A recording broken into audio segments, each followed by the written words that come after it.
दिल्ली विधानसभा चुनावों के ठीक पहले अरविंद केजरीवाल को तगड़ा झटका लगा है। ये झटका भले ही पंजाब में लगा, लेकिन इसका असर दिल्ली में चुनावी नतीजों पर देखने को मिल सकता है। लोकसभा चुनाव में पंजाब में आम आदमी पार्टी को बड़ा झटका लगा था, जब कांग्रेस ने आम आदमी पार्टी से ज्यादा सीटों पर कब्जा कर लिया था। लेकिन पंजाब के नगर निगम और नगर परिषद के चुनाव परिणाम ने आम आदमी के लिए खतरे की घंटी बजा दी है। 2022 के विधानसभा चुनावों में 117 में से 92 सीटें जीतने वाली आम आदमी पार्टी को निकाय चुनाव में सिर्फ पटियाला में बहुमत हासिल हुआ। बाकी निकायों में आम आदमी पार्टी बहुमत से काफी पीछे रह गई। भगवंत मान को कुर्सी से बेदखल करने की कोशिश कर रहे केजरीवाल के लिए इससे बेहतर मौका शायद कोई दूसरा हो नहीं सकता, क्योंकि भगवंत मान के इलाका संगरूर में आम आदमी पार्टी को करारी हार का सामना करना पड़ा है। इसके बाद से भगवंत मान की कुर्सी डोलने लगी है। माना जा रहा है कि दिल्ली के चुनावों के बाद केजरीवाल भगवंत मान को सीएम पद से हटा सकते हैं। पार्टी जालंधर और लुधियाना में बहुमत से चूक गई। खुद सीएम भगवंत मान ने होम टाउन संगरूर में आम आदमी पार्टी प्रतिद्वंदी कांग्रेस से पिछड़ गई है। लुधियाना में 2 विधायकों की पत्नियां भी चुनाव हार गईं।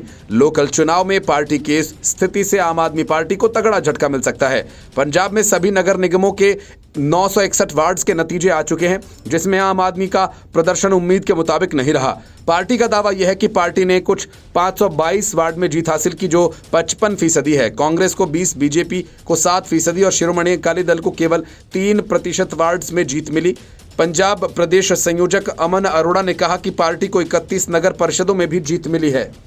उन्होंने बताया कि विरोधी दल कांग्रेस को 191, बीजेपी को 69, अकाली दल को 31 वार्ड में जीत मिली। 8 परिषदों में निर्दलियों का दबदबा रहा। सबसे अधिक चौंकाने वाले नतीजे संगरूर नगर परिषद के रहे। सीएम भगवंत मान का गृह क्षेत्र, जहां आम आदमी पार्टी 29 वार्डों में से सिर्फ 7 पर ही जीत हासिल कर सकी और कांग्रेस ने 9 और बीजेपी ने 3 वार्ड जीते। अकाली दल ने संगरूर में कैंडिडेट नहीं उतारे थे, लेकिन निर्दलीय उम्मीदवारों को समर्थन दिया था। जीतने वाले 10 निर्दलियों में से 3 को अकाली दल खेमे के पटियाला में हाईकोर्ट के दखल के बाद 7 वार्ड में चुनाव नहीं हुए।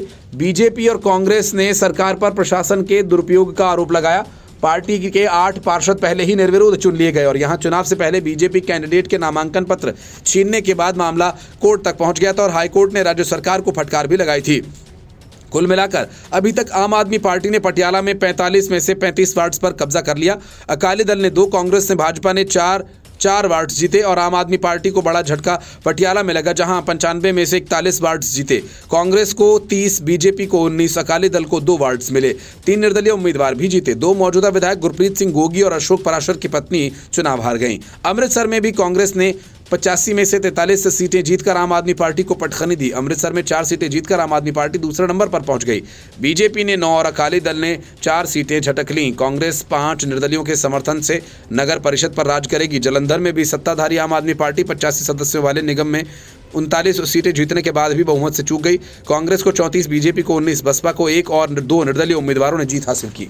वित्त मंत्री हरपाल चीमा के गढ़ दिड़बा में नगर परिषद में आप ने बेहतर प्रदर्शन किया। 13 में से 11 सीटें जीती। बीजेपी और 1 निर्दलीय उम्मीदवार ने 1-1 सीट जीती। कांग्रेस ने इस परिणाम पर चुटकी ली। कांग्रेस नेता संदीप सिंह संधू ने कहा कि भले ही आपकी बड़ी जीत के दावे हों, मगर सच ये है कि उसे सिर्फ 1 नगर निगम में जीत मिली है।